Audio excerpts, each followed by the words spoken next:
Ayan, tag 5 na lang po tong makaroon ako. Tig 5 makaroon at creamy bechamel. Ayan. Sinong kumakain yan? Tig 5 lang yan. Tig 5.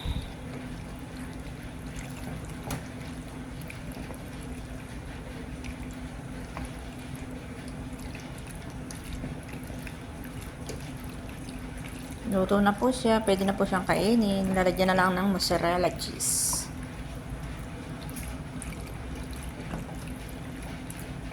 Tapos gawa tayo ng sorba white.